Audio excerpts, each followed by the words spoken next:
The cake never came, and the candles never burned. Year after year, Evelyn Moore, 74, widow and retired teacher, learned to blow out wishes in silence. Her children, too busy, too tired, too distracted, never saved her a chair at the table. But this year, the moving truck pulled up before the first happy birthday was missed. By morning, her name gleamed on the deed of a mansion larger than their excuses. And when they arrived empty-handed, the gates closed on the family who once forgot her. I'm curious, where in the world are you joining us from? Drop your city or country in the comments, and make sure you're subscribed for all the latest updates. Every year it was the same. They forgot until someone muttered, "Oh, it's Diane's day, isn't it?" The Georgia sun had settled heavy over the cul-de-sac, the kind of heat that turned laughter into sweat and made lemonade taste sharper. Diane stood in the yard of her sister Susan's suburban palace, balancing a flimsy paper plate heavy with potato salad and grilled chicken. Around her the crowd roared at jokes, clinked glasses, and sang a sloppy chorus for Susan's grandson, who had blown out candles an hour ago. It wasn't her day, at least not here. She had learned not to expect balloons or even a card. Still, each year some small stubborn corner of her heart hoped someone would remember. Susan floated among the guests like she was royalty. Sequined sandals, oversized sunglasses, hand always gesturing toward herself. She laughed too loudly, accepted compliments as though they were tribute. Michael slouched in a chair near the cooler, a beer sweating in his hand, chuckling at his own offhand remarks. They had always known how to make space for themselves, even if it meant shrinking her down to nothing. The grill sizzled. More cake was served, someone's anniversary, another's graduation, an endless parade of milestones that seemed to belong to everyone but Diane. She ate quietly, pressing a plastic fork into her chicken, the sweetness of barbecue sauce masking the bitterness on her tongue. Her niece ran past, smearing frosting on her shirt.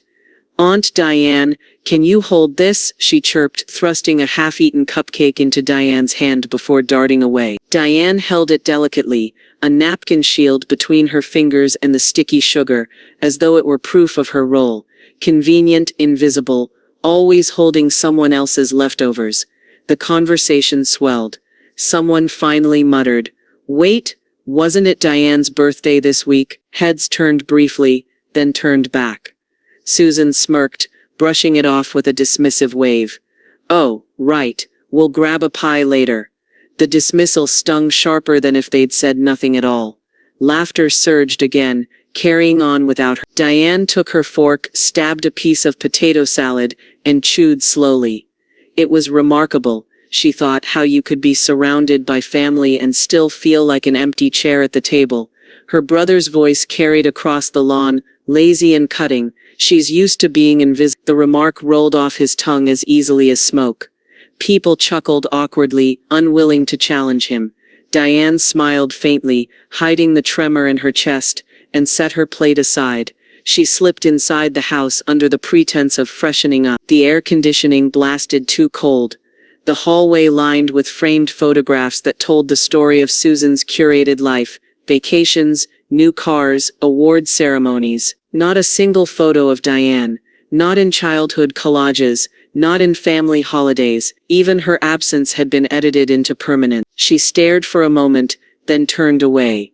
Back outside, fireworks cracked in the distance, someone starting early for the 4th. The crowd was too busy passing another tray of ribs to notice her gathering her purse. She walked quietly to her car parked at the edge of the cul-de-sac, her sandals tapping against the asphalt.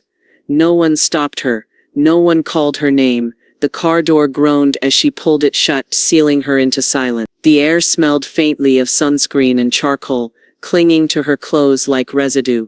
She gripped the steering wheel, her knuckles pale, and let the sting of tears blur the windshield. For a moment, she considered turning the key and just driving away from Susan's house, away from Atlanta, away from all of them.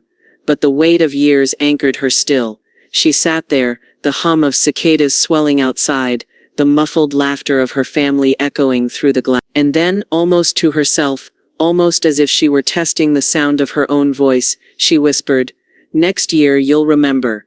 The silence in my car was louder than their laughter. The night air pressed thick against Diane's windshield as she steered onto the highway, leaving behind the glow of Susan's lantern-strung backyard.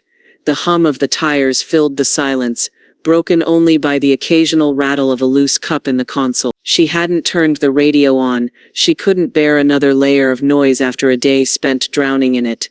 Her eyes flicked to the rearview mirror. Behind her, taillights blurred into red smears, cars flowing like a ribbon of fire into the humid darkness. She gripped the wheel tighter. The further she drove, the quieter her chest became, as if every mile pulled her away from the weight of their laughter. Laughter that had always been at her expense. She remembered other birthdays, long before the paper plates and dismissive shrugs. Childhood summers when Susan's birthday came first in June, celebrated with towering cakes and new dresses, the spotlight fixed firmly on her older sister. Diane's came weeks later, tucked into July like an afterthought. One year, she had been given a shared cake, Susan's name piped in perfect script, Diane's squeezed beneath it like an afterthought. She was 9, and even then she knew. Her parents were gone now, buried in the same cemetery where Diane placed flowers once a month. But favoritism didn't die with them. It had calcified into her siblings, hardened into ritual. Tonight had been no different. She blinked hard and focused on the yellow dashes unfurling ahead. The Atlanta skyline shimmered faintly on the horizon, the towers like beacons she could never quite touch. Her home lay far from that glitter, modest, quiet, tucked into a rental neighborhood, where the lawns weren't manicured, where neighbors nodded politely but rarely lingered. It was the kind of place where one could disappear without anyone asking why. At a red light, Diane reached for her phone. A notification blinked 48 unread messages. She tapped open her social media, thumb scrolling through a cascade of birthday wishes. Old college friends, coworkers, neighbors, all sending love, emojis, exclamation points. Dozens of people who remembered without being told. Her chest ached, not from the words they were kind, even joyful, but because the ones she wanted most had said nothing. No card from Susan, no call from Michael. Just silence, as if she hadn't existed in their calendar year. When she pulled into the driveway of her small rental, the porch light flickered automatically. The house greeted her with stillness. Inside, the air was faintly stale, the living room exactly as she'd left it. Throw pillows slightly askew, a stack of unopened mail on the side table, a half-finished jigsaw puzzle sprawled across the dining table. She slipped off her sandals, poured herself a glass of wine and sank into the sofa. The cushions sighed beneath her, as though echoing her exhaustion. She stared at the darkened television screen, her reflection faint in the black glass. A woman nearly 60, shoulders slumped, eyes tired, holding back a lifetime of swallowed words. Her gaze drifted to the laptop perched on the coffee table. With a sigh, she set her glass down and opened it. The glow lit her face, casting shadows in the quiet room. She clicked her bank app, and the numbers blinked back at her. Years of double shifts, tax season overtime, skipped vacations, careful investment. A tidy inheritance from her parents that she had never touched, because somehow she had believed security was safer than joy. Now it all sat there, silent and patient, waiting for her to decide what it meant. Her mouse hovered over a bookmark tab. She clicked it. The listing bloomed onto the screen. Wide gates, marble columns, windows stretching tall enough to hold echoes. A mansion right there in Atlanta. She had bookmarked it months ago, almost as a joke, a dream she never dared to admit. Tonight it didn't feel like a joke. Her heart thudded as she leaned closer to the screen, scrolling through the photos, the sweeping staircase, the ballroom that glowed with chandeliers, the gardens that seemed endless. For years she had lived in the shadows of her family's homes, always entering as a guest, always leaving as an afterthought. Now she wondered, what if she built her own stage? What if for once they had to walk into her house, see her life, witness the woman they had overlooked? Her glass of wine trembled in her hand. She whispered into the empty room, "Maybe it's time they learned who I really am." The realtor's heels clicked against the marble foyer, each step ringing like a promise Diane hadn't yet dared to claim. Sunlight spilled through two-story windows, drenching the room in a golden wash that made dust motes swirl like confetti. Diane stood just inside the doorway, clutching her purse strap, eyes wide as though she'd stepped into someone else's dream. "This way," the realtor said brightly, gesturing with a manicured hand toward the sweeping staircase. Diane's gaze followed the banister as it curled upward, elegant and impossible, like something from a movie she would have watched alone on a Friday night. Her sandals echoed softly as she moved further inside. The house was silent, but not the suffocating silence of her rental. This silence hummed with possibility. They entered the ballroom. Chandeliers sparkled overhead, each crystal catching the afternoon sun. Diane stopped, her throat tightening. The room was cavernous, empty yet alive, as if it had been waiting for her. She imagined footsteps across polished floors, the sound of music swelling, laughter spilling out where now there was only her quiet breathing. "They built it for entertaining," the realtor explained, glancing at Diane as though she might be intimidated. "Families usually buy places like this." Diane's lips curved, a secret smile touching the corners. "Exactly," she murmured.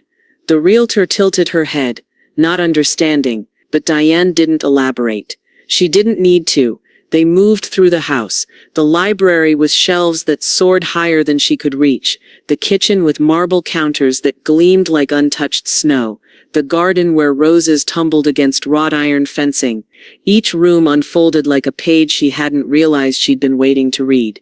In the master suite, Diane paused by the window. From here she could see the city skyline in the distance, rising above the trees. For so long she had lived at ground level, looking up, wondering what it would feel like to rise above. Her siblings had always measured her worth against their own, Susan with her manicured lawns and social clubs, Michael with his smug stories of investments and deals, and Diane, the dependable accountant, the one who showed up with pies at family gatherings, who left quietly when no one noticed. But this house shifted the ground beneath her. For the first time she didn't feel small. She felt anchored, expansive, as though her chest could finally stretch wide enough to hold everything she'd kept hidden. "Would you like to see the paperwork?" the realtor asked, breaking into her thoughts. Diane turned, eyes steady now. "Yeah." They sat at a long polished table in the study. The realtor slid the documents across the wood, the weight of them heavier than any birthday card Diane had never received. She read each line carefully, her accountant's precision steadying her nerves. Numbers that once felt abstract now crystallized into reality. She could do this. More than that, she would. The pen felt cool between her fingers. Diane signed her name slowly, each curve deliberate, as if writing herself into a story that had always excluded her. When the final page was done, the realtor beamed. "Congratulations. It's yours." The words hit her like a tide. Hers, not borrowed, not overlooked, not mocked. Hers. Diane leaned back in the chair, exhaling a breath she hadn't realized she'd been holding. The walls seemed to settle around her, welcoming her into their history. This wasn't just a house. It was a reclamation, a stage, a declaration that she had been here all along, waiting for the moment to step forward. She gathered her purse, walked through the echoing foyer once more, and placed her hand against the cool marble wall as if to seal the moment. Outside, the heavy doors closed behind her with a resonant thud. Diane didn't flinch. She whispered, steady and sure. "Next year, they'll walk through my doors. They never gave me a cake. This year I gave them an invitation." The invitations were thick, heavy cards the color of cream, the kind that left a faint powder of gold on your fingertips when tilted in the light. Diane had spent hours choosing the script, bold, elegant, impossible to ignore. Across the top, embossed in shining letters, it read, "Diane's 60th birthday gala." She slipped each envelope into the mail slot with deliberate care, one by one. The click of the brass flap closing was as satisfying as a door locking behind her path. At Susan's kitchen table, days later, her sister tore the envelope with a butter knife. The gold lettering caught the light, and for a moment Susan's smirk faltered. She read aloud to her husband, her voice pitched high with mockery. "Formal attire required. Live band. Catering, champagne service." She laughed, sharp and mean. "Since when does Diane throw galas?" Michael received his at his cluttered desk, bills stacked high and unpaid. He skimmed it quickly, his jaw tightening at the extravagance. A text buzzed across Diane's phone that night. Since when do you throw parties? He added a winking emoji, but Diane could feel the unease behind it.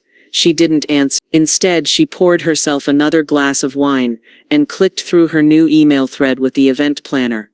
Chandeliers ordered polished, caterers booked, with menus of roasted salmon, tenderloin, and lemon. A jazz band confirmed, ready to play the kind of music that filled a room with velvet sound. The mansion itself came alive with preparation. Florists arrived with roses and lilies, their fragrance thickening the hall. A lighting crew tested golden washes across the ballroom ceiling, making the chandeliers glitter like stars.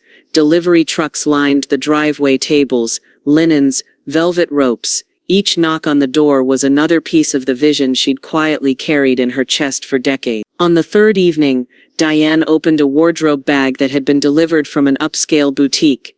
Inside hung a gown the color of midnight, threaded with silver so it shimmered like constellations when she moved. She slipped it over her frame, felt the weight of the fabric fall perfectly, and stared at herself in the mirror.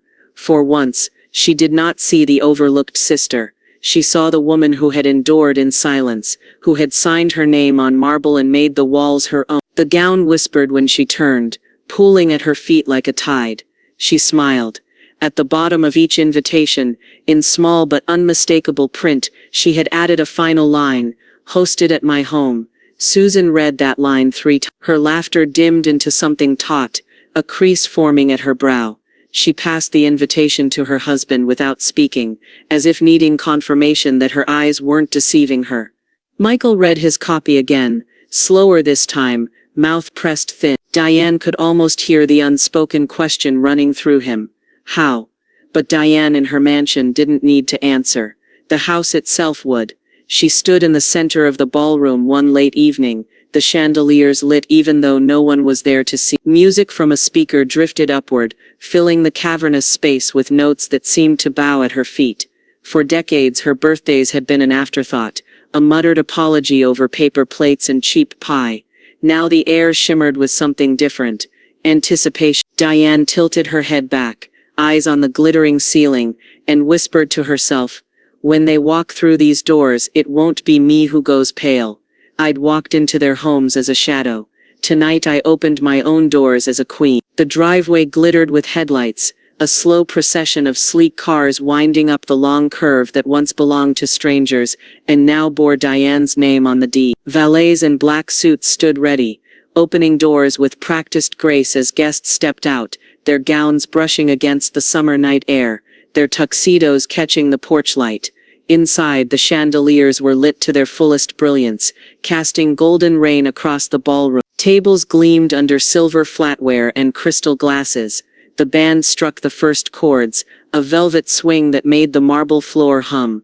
Waiters moved like dancers, trays of champagne balanced high, while roses stood tall in glass vases, their fragrance weaving through the air. Diane stood at the top of the grand staircase, her midnight gown glimmering under the lights. She had rehearsed this moment alone, but now the scene unfolded around her with the kind of awe she had once only imagined. Guests from her office, her book club, and even her church moved through the space, their voices buoyant, their admiration unfiltered.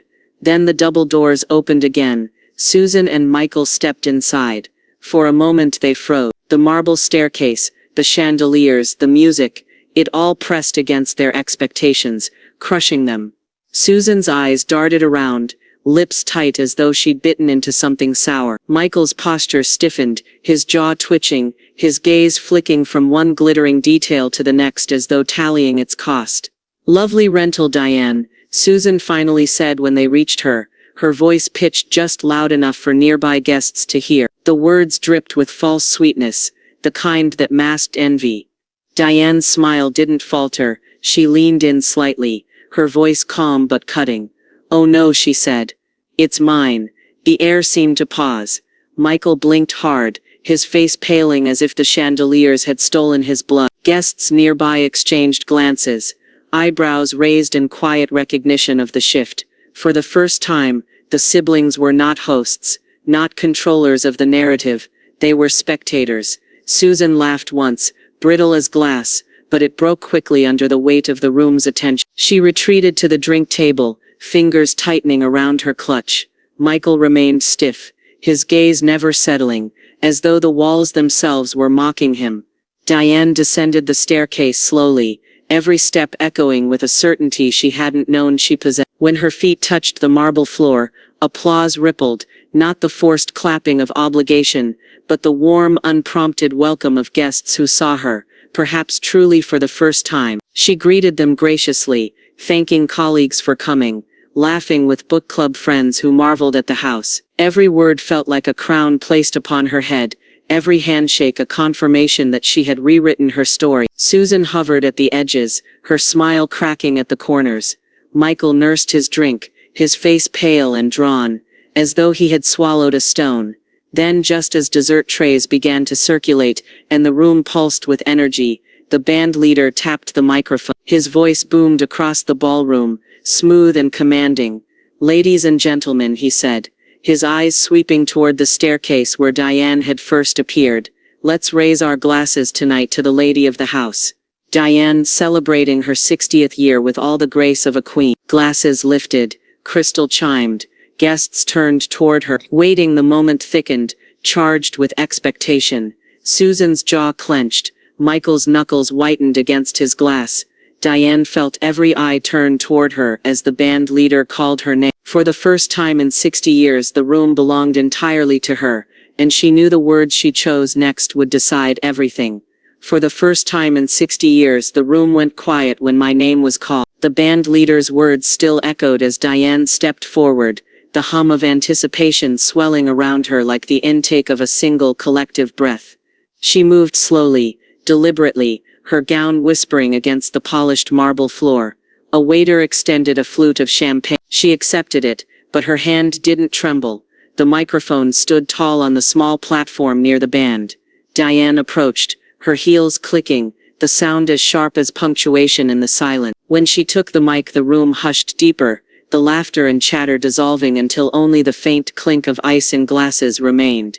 She let the pause linger, her gaze sweeping across the faces, colleagues smiling, neighbors curious, Susan tight-lipped, Michael pale. Her breath came steady. For once they were all waiting for her. "Thank you," Diane began, her voice steady, carrying, "Thank you for being here tonight, not just to celebrate a birthday, but to share this home, this moment." Applause fluttered softly, but she lifted her hand, quieting. Her eyes found the far wall, where the chandeliers spilled gold across the high ceiling. "I learned a long time ago," she continued, "that not every birthday comes with candles. Not every year comes with cake or speeches. Sometimes, a day passes like any other, unnoticed, A ripple moved through the crowd. Susan shifted uncomfortably, eyes narrowing, while Michael stared into his drink as though it could swallow him whole. Diane let the words settle. "But I also learned," she said, her voice firming, "that if others forget you, you must remember yourself. That's what tonight is about. Not waiting for someone to hand you a slice of joy on a paper plate. It's about setting your own table, pouring your own glass, celebrating because you know you are worth celebrating." The air tightened, heavy with the weight of her declaration. She raised her champagne high, arms steady, her gaze sweeping the guests who now leaned in as though afraid to miss a word. "So tonight, I toast not just 60 years of my life, I toast resilience. I toast self-worth. And I toast every one of you here who has chosen to remember yourselves too." Applause thundered this time, loud and alive, rolling through the chandeliers like a storm of affirmation. Guests clinked glasses, smiles wide, voices rising in cheer. The sound dwarfed every celebration Susan had ever hosted, every gathering where Diane had stood in the corner unnoticed.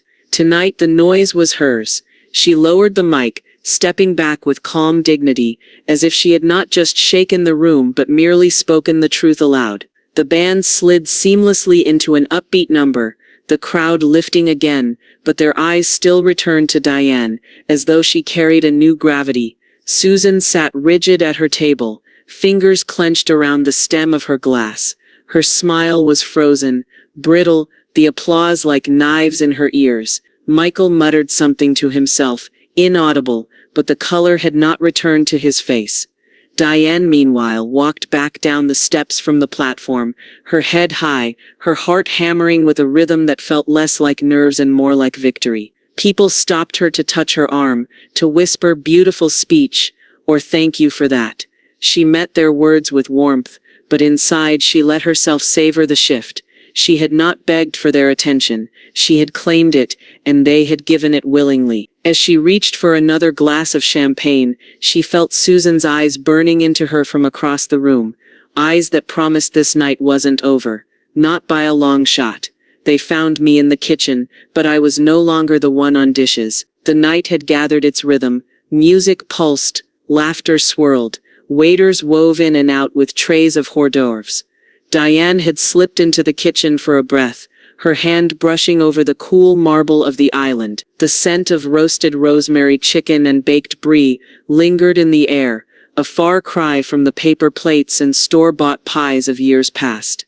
She poured herself a glass of water, savoring the solitude. For once she didn't feel like she was hiding in the kitchen. She was simply pausing in her own home, letting the glow of the gala hum on the other side of the door. The door swung open, Susan's perfume cut through the air first, sharp, floral and suffocating. She strode in, her heels clicking too quickly, her clutch tucked under her arm like a weapon. Behind her, Michael shuffled in, his tie loosened, his expression clouded. "So this is what you wanted?" Susan hissed, her voice low but edged with venom.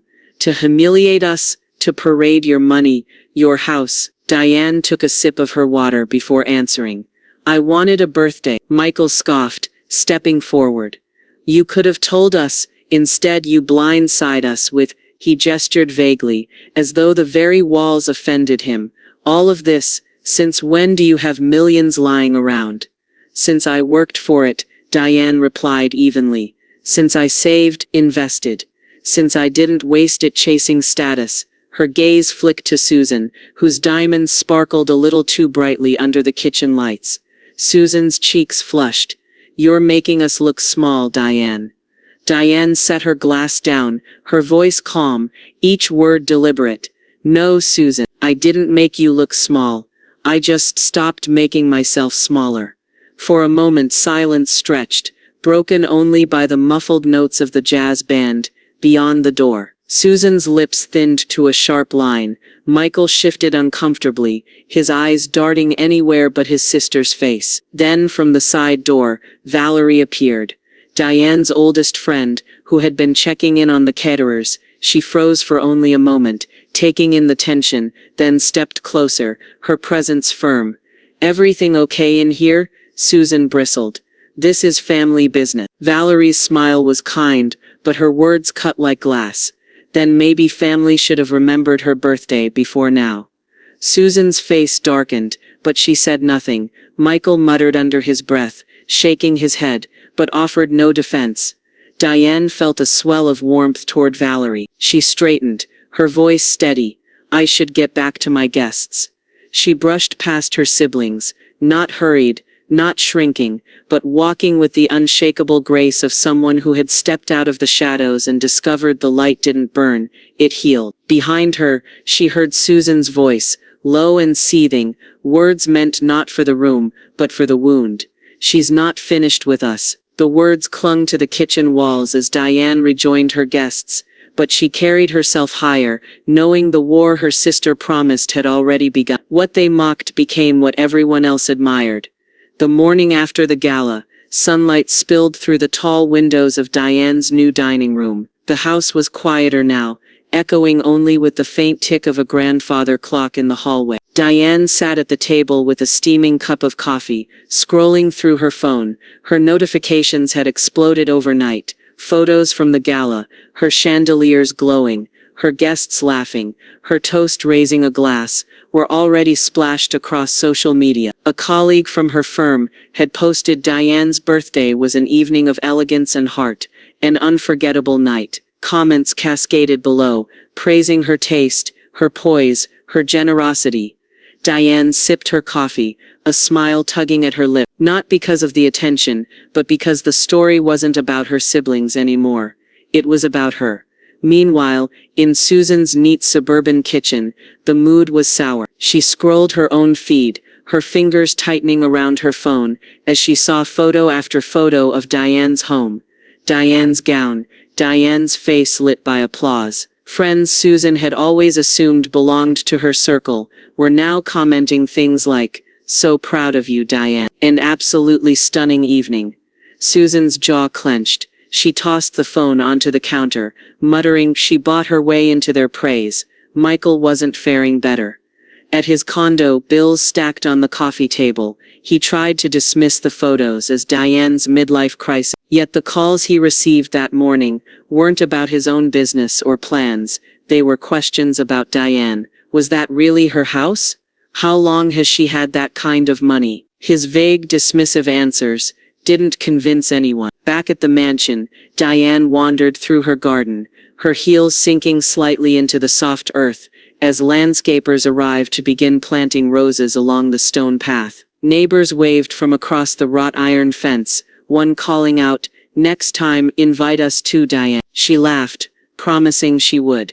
Later that week, she attended her book club. Normally her presence had been polite, unobtrusive, but now, heads turned when she walked in. Women gathered closer, asking about the gala, about her home, about her plans for the future. Diane didn't boast, she simply answered with grace. Each word steady, grounded, yet she noticed how their eyes lingered with admiration she'd never been afforded before. "She's finally shining," Valerie whispered to another friend, smiling.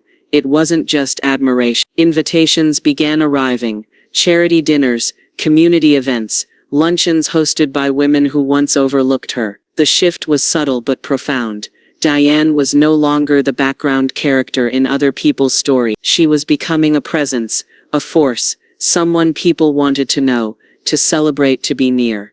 Susan heard about this too. Through mutual acquaintances, she learned Diane had been asked to co-host a charity fundraiser.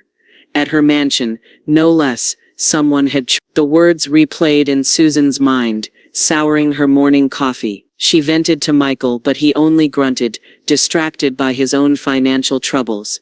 "She's not supposed to be the admired one," Susan snapped one evening. "That's always been me. But admiration has a way of shifting when earned, not assumed."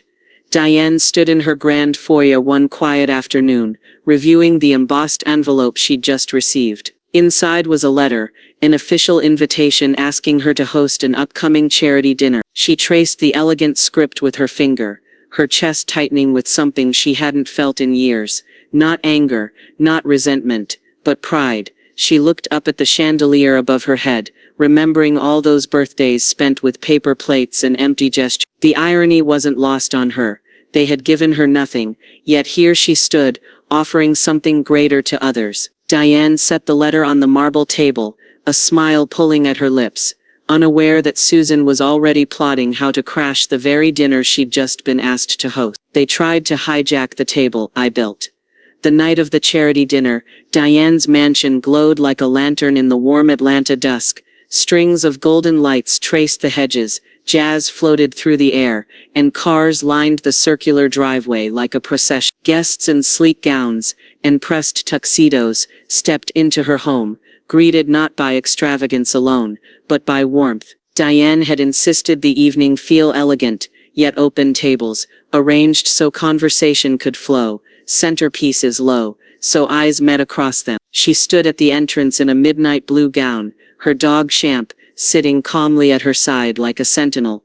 "Welcome," she said again and again, her voice steady, her smile genuine. For once the night was not about what was denied her, but about what she had chosen to create. Inside, the dining room glimmered. Crystal glasses reflected the light of tall candelabras, silver cutlery sparkled. Volunteers carried trays of hors d'oeuvres, rosemary chicken skewers, smoked salmon bites, and miniature tarts. The atmosphere buzzed with admiration. Guests leaned close to Diane. "This is stunning, dear. Your home is perfect for this. We're lucky to have you in the community." The front doors opened again. A ripple moved through the foyer. Susan, in a crimson gown, just a shade too bold, swept inside with a laugh that rang louder than the music. Michael followed, suit rumpled, his smile forced. "Darling," Susan called, as though she had been invited. "We're so glad to be here." A few guests turned, curious. Diane's smile didn't falter, but her pulse quickened. She hadn't sent them invitations. They moved swiftly, as if rehearsed. Susan began greeting guests by name, introducing herself with a flourish. "I'm Diane's sister. Yes, we're very close." Michael followed suit, shaking hands, trying to wedge himself into conversations. Diane watched from across the room, her glass poised in her hand. She didn't chase them. She didn't need to. The guests noticed the desperation, the over-familiarity, the way Susan lingered too long in the spotlight, the way Michael's eyes darted not with interest but with hunger.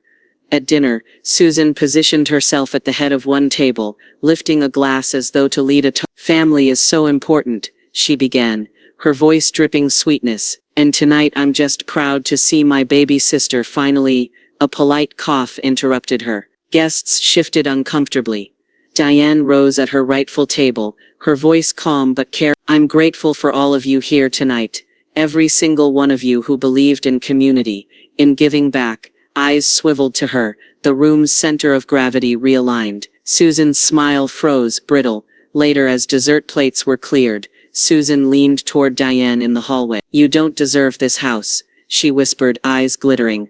Diane met her gaze evenly. "Funny, I paid cash. It was Michael, though, who tipped the scale." In the parlor, where a few businessmen gathered with drinks, he was overheard asking too eagerly if anyone knew of short-term loans or fast investments. His words carried whispers spread. The man who had once teased Diane for being invisible was suddenly exposed, struggling, desperate, bankrupt. Laughter, not cruel but incredulous, began to circle, not at Diane but at them. Susan saw the glances, felt her cheeks burned, as the realization sank in.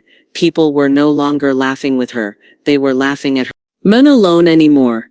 I was finally chosen." The morning after the charity dinner, Diane padded barefoot through her marble-floored kitchen, the scent of fresh coffee filling the air. She set 2 mugs on the counter, one for herself, one for Valerie, who had stayed the night in the guest suite, after helping with cleanup. They laughed softly together, recalling little moments from the gala, the jazz trio's encore, the children's choir that surprised everyone, the look on Susan's face when the applause refused to follow her lead. For the first time in years, Diane realized she had woken not to silence, but to the hum of companionship. In the weeks that followed, her mansion grew into something more than a showpiece. It became a gathering place. Her book club, once squeezed into small living rooms, now sprawled across her sunroom with its tall arched windows and view of the blooming gardens. Plates of homemade scones and pitchers of iced tea sat on the long table, the women leaning in, laughing louder, freer. They no longer whispered about Susan's grand barbecues or Michael's shallow charm. They marveled instead at Diane's resilience. "You've created something beautiful here," one of them said, resting a hand on hers. "Not just the house. The words landed with a weight Diane hadn't expected. For years she'd been the afterthought, the one overlooked, the one left out of photos and plans. Now she was not just included, she was the reason people gathered. She hired staff to help her manage the estate. A gardener who whistled while trimming roses, a housekeeper who treated the home with respect, not envy. Diane insisted on kindness first, wages fair and generous. In return, they cared for the mansion as though it were their own. Even Champ, her adopted golden retriever from the local shelter, had found a rhythm curling at her feet during reading hours, bounding joyfully to greet each guest. The mansion breathed. Now, it pulsed with life. Children ran down the hallways during community events, their laughter replacing the silence that once pressed against her ears. Volunteers from the charity dinners became friends. Women who had felt invisible in their own families found themselves seen in Diane's company. She offered them a seat at her table, not as a performance but as a promise. "You belong here." Meanwhile, Susan and Michael's absence became a story of its own. At first, a few guests asked about them, politely, cautiously. Diane answered with nothing more than a gentle smile and a change of subject. Soon, the questions stopped. The community, it seemed, no longer needed them. One humid summer evening, Valerie lingered on Diane's patio after the others had gone, fireflies flickering beyond the wrought iron fence. "You know what I think?" she said, sipping her lemonade. "You've built the kind of family you always deserved. Blood doesn't always do the job." Diane leaned back in her chair, watching the lights dance across the garden. For once she didn't feel the ache of what was missing. She felt the fullness of what had arrived, and yet not everyone had let go. One crisp afternoon, a cream-colored envelope slid through her gate, handwritten on the front, "From Susan." Inside, the note was short, scrawled in her sister's sharp handwriting, "We need to talk. Privately. Call me." Diane read it twice, her jaw tightening, her heart steady. She placed it on the table, beside a vase of fresh roses, their petals beginning to open. The mansion hummed with laughter in the next room, but Diane's eyes stayed fixed on Susan's note. Her sister wanted a meeting, and Diane knew Susan never came with open hands, only with claws hidden beneath. She arrived with flowers. They smelled like guilt, not love. The knock came on a humid Saturday afternoon. Diane opened the door to find Susan standing on the porch, a stiff smile plastered beneath her oversized sunglasses. In her hands was a bouquet of lilies, their petals wilting in the summer heat. Diane noticed the stems weren't freshly cut. The flowers had been bought hurriedly, carelessly, like a prop. Susan began, pushing her sunglasses up to her head, revealing eyes that flicked nervously toward the grand chandelier glimmering in the foyer. "I thought it was time we talked." Diane hesitated, then stepped aside. "Come in." Susan's heels clicked against the marble floor as she entered, gaze sweeping across the high ceilings, the gilded mirrors, the sweeping staircase. Her smile tightened further. "Well," she said, "you've certainly made something of yourself." Diane motioned to the sitting room, where sunlight spilled across the cream sofas. Susan set the flowers down on the glass table. Diane didn't move to put them in water. "I owe you an apology," Susan said, perching on the edge of the couch. Her tone was rehearsed, like lines memorized from a script. "I realize I may have been dismissive in the past. We should have celebrated you more." Diane listened in silence, her face unreadable. She had dreamed of this moment once, but now, sitting across from her sister in her own home, the words rang hollow. Susan leaned forward, lowering her voice as if to confide. "We're family. We should stick together. Maybe we could share more responsibilities, events, finances. These charity dinners you're hosting, the upkeep of a house like this, it must be overwhelming." There it was, the real reason. Diane's stomach tightened, not with hurt this time, but with clarity. "You think I can't manage," Diane said softly. Susan forced a laugh. No, of course you can. But why should you do it alone? You owe it to family." To Diane's voice cut through like glass. "I don't owe you anything." Susan froze, her painted smile faltering. "For years," Diane continued, her tone even, "you owed me kindness. A cake, a seat at the table, a moment of recognition. You gave me nothing but scraps, and you laughed when I swallowed them. Now you come with lilies that smell of guilt, asking for what you believe is yours." Susan's cheeks flushed, her composure unraveling. She gripped her purse tightly. "No," Diane said, her eyes steady. "I finally stopped pretending." The room was quiet except for the faint ticking of the antique clock on the mantel. Susan stood abruptly, snatching the bouquet from the table. "You'll regret this." She slammed the flowers down again, petals scattering across the glass. Without another word she stormed out, the echo of her heels fading into the silence. Champ trotted in moments later, sniffing at the fallen lilies before curling at Diane's feet. Diane sat still, staring at the door, her breath measured. She hadn't raised her voice, she hadn't wavered. For once she had answered without apology, without shrinking. She gathered the wilted flowers, carried them to the back garden, and dropped them into the compost bin. Their sweet, heavy scent lingered on her hands, clinging like the residue of a lie. As Diane rinsed her palms beneath the garden faucet, she felt something stronger than triumph, resolve. Susan hadn't come for reconciliation. She had come for the mansion, the money, the stay, and Diane knew her sister would try again. The mansion wasn't revenge, it was a mirror, showing them what they chose. The following weeks unfolded like the turning of a season. Diane's mansion no longer felt like a symbol of rebellion, but of belonging. The gates that once seemed to separate her from the world, now welcomed in neighbors, colleagues, and friends who treated the place as a home of warmth, rather than spectacle. On Tuesday evenings, the garden bloomed with laughter as women from her widow's support circle shared stories over iced tea and lemon cake. Thursday nights were for book club, where conversations spilled from novels into confessions about family and resilience. The grand piano in the drawing room no longer stood silent. Local music students came to practice on it, their hesitant notes rising into confident melodies. Diane walked through her home each night before bed, barefoot across polished floors, lights dimmed just enough to let chandeliers sparkle like stars. She realized the house breathed with the rhythm of community, not the weight of revenge.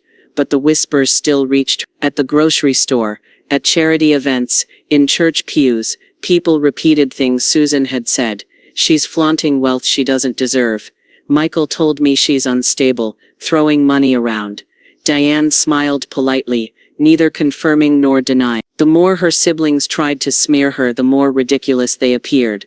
One evening, as cicadas sang in the Georgia dusk, Diane hosted another charity dinner.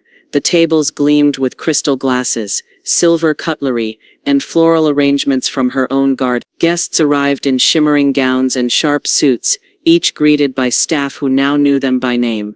There was no mention of Susan or Michael, no need to explain their absence. Diane didn't invite them. For once their silence was her choice. When the speeches ended, and guests clapped, Diane stepped onto her balcony overlooking the garden. A breeze lifted her hair as she spoke. This house isn't mine alone. It belongs to the friendships, the causes, the hope we nurture together. The applause that followed was genuine, layered with respect, not the forced cheer she remembered from Susan's barbecues. Down at the gates, however, another scene unfolded. Susan's car idled, headlights cutting into the night. She sat inside, engine purring, face stiff with disbelief. Security guards exchanged glances, politely refusing to open. She hadn't been invited, and she would not be welcomed in. From her balcony, Diane noticed the glow of headlights at the far edge of the drive. For a fleeting second her stomach tightened, but then she exhaled and turned back to her guests. If Susan wanted to sit outside like a ghost, that was her choice. Inside, Diane was alive. The next morning, Diane's phone buzzed with a notification from a local news outlet. Michael's name blazed in the headline, "Businessman declares bankruptcy. Court records expose years of debt." The article detailed reckless investments, unpaid loans, and a pattern of living far beyond his means. His polished image had crumbled overnight, his reputation scattered like ashes in the wind. Diane read every word slowly, then set the phone down beside her untouched coffee. She felt no glee, only the quiet acknowledgement of truth surfacing at last. The siblings who had been exalted her whole life were finally seen as they were, not golden, just human, fragile and flawed. Champ pressed his head against her knee. Diane stroked his fur, steady and calm. She had not brought about their fall. She had only stopped carrying the weight of. The rest was gravity. As she gazed across her blooming garden, Diane whispered to herself, "The shift has already happened." But in the shadows of her gate, Susan was already plotting her next move, and Diane knew it wouldn't be subtle. They'd been the golden children now. They were rust. For decades Susan and Michael had basked in unearned reverence. At family gatherings, Susan's laughter commanded attention, her parties considered the pinnacle of neighborhood social life. Michael was admired for his supposed business savvy, the sibling who always had it figured out. Diane had been the footnote, but footnotes have a way of outlasting headlines. The unraveling began quiet. Michael's bankruptcy filing spread through the community like wildfire, each detail uglier than the last. Unpaid debts, hollow investments, the humiliating revelation of maxed-out credit cards.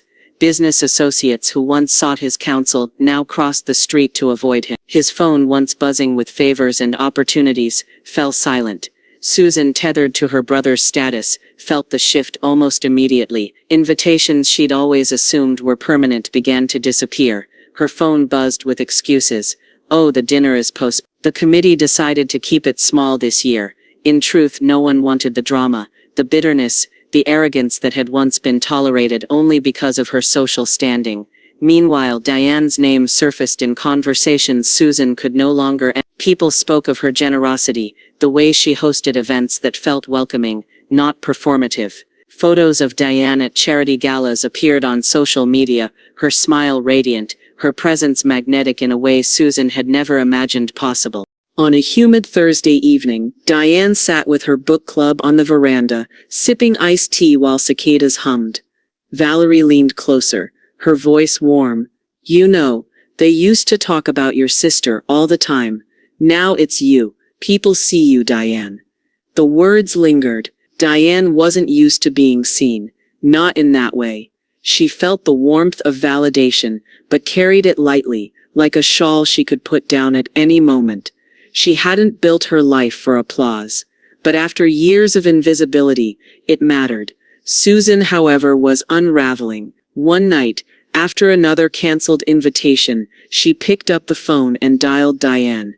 The clock on Diane's mantel read nearly midnight. The line crackled, Susan's voice sharp with drink and desperation. "You won. Are you happy now?" Diane closed her eyes, her hand tightening on the receiver. Her sister's voice carried no remorse, only accusation, as if life itself had betrayed her by letting Diane rise. "It was never about winning," Diane said softly, her tone even unflinching. A hollow laugh echoed from the other end. "Don't pretend. You wanted this. You wanted me humiliated. You wanted Michael ruined. And now you sit in that mansion like some queen." Diane didn't reply. Silence stretched until Susan muttered, "Enjoy it while it lasts." Then the line went dead. The clock ticked in the quiet house. Diane set the phone down carefully, then walked to the window. Outside, the garden was bathed in moonlight, roses nodding in the night breeze. For the first time in her life, she wasn't shaken by Susan's threats. They were echoes of a crumbling empire, words without power. She turned away, heading upstairs to her bedroom. On the nightstand sat a framed photo of her parents, both long gone. For years Diane had wondered why they had favored Susan and Michael so fiercely. Tonight she no longer needed the answer. Favoritism had not made her siblings stronger. It had made them brittle, and brittle things break. Diane lay in bed, staring at the ceiling, as the house settled around her. She didn't know what Susan would do next, but her sister's voice, sharp and bitter, echoed in the dark. "Enjoy it while it lasts." It wasn't about winning. It was about no longer losing. The diner smelled of fried eggs and burnt coffee, the kind of place where gossip clung to the vinyl booths and secrets were traded for a slice of pie. Diane had chosen it deliberately. Neutral ground, unimpressive, a place where no chandeliers could distract, no marble floors could intimidate, just linoleum, fluorescent lights, and the truth. Susan was already there, her lipstick too red for the hour, her nails drumming on the tabletop with impatience. Michael slid in beside her, his once proud shoulders hunched, his tie askew as though even he had stopped believing in the illusion of success. Diane walked in with steady step. She wore no jewels, no gown, just a simple blue blouse, and the quiet strength of someone who had nothing left to prove. Susan's eyes flicked over her like daggers. "So, you summoned us." Diane sat down across from them, folding her hands neatly. The waitress poured her a coffee, and Diane thanked her by name. Susan didn't notice the detail. Michael didn't care. The silence stretched until Diane finally spoke. "All I ever wanted was respect." Michael scoffed. Bitter. "Respect isn't bought with fancy houses and galas." Diane held his gaze. "Neither is love, and you gave me neither." Susan leaned forward, her voice sharp. "Oh, don't play the martyr, Diane. You think one party erases 60 years of being ordinary?" The words should have stung, but they didn't. Diane felt an odd lightness in her chest, as though the insult had missed its mark entirely. She smiled, not with malice, but with clarity. "I don't need to erase the past," she said softly. "I only need to stop letting it define me." Susan's mouth opened, but no words came. Michael shifted uncomfortably, staring at the salt shaker as if it might rescue him. For the first time, Diane realized their power had always depended on her silence. Without it they had nothing. The waitress returned, refilling Diane's coffee. "Anything else for you, huh?" "No, thank you," Diane said, her voice warm. "I've had what I came for." She rose from the booth, placing a few bills on the table for her coffee. Susan's eyes widened.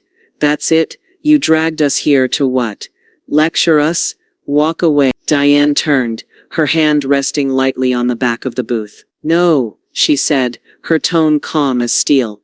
"I came to say goodbye." Susan scoffed. Michael muttered something under his breath. But Diane didn't hear the detail. She was already walking toward the door, her steps light, the air cool on her skin as she pushed into the sunlight. That night, back in her study, Diane opened a folder Mr. Callahan, her attorney, had prepared. It was her will. She read it carefully, every clause, every name, and then, with the same steady hand she'd used to sign the mansion papers, she wrote her final amendment.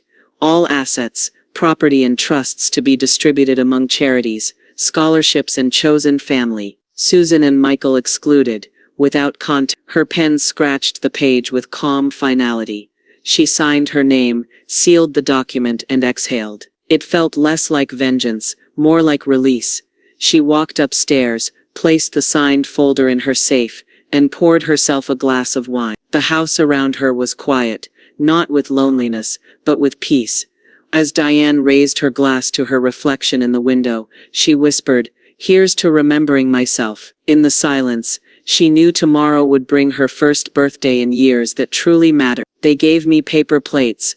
I gave myself a kingdom." The mansion glowed with a soft golden light, its tall windows reflecting the southern dusk like lanterns against the evening sky. A jazz trio played in the corner of the ballroom, their notes curling through the air, smooth as silk. The scent of roses and vanilla cake floated above the laughter of guests, who filled the space, not with obligation, but with joy.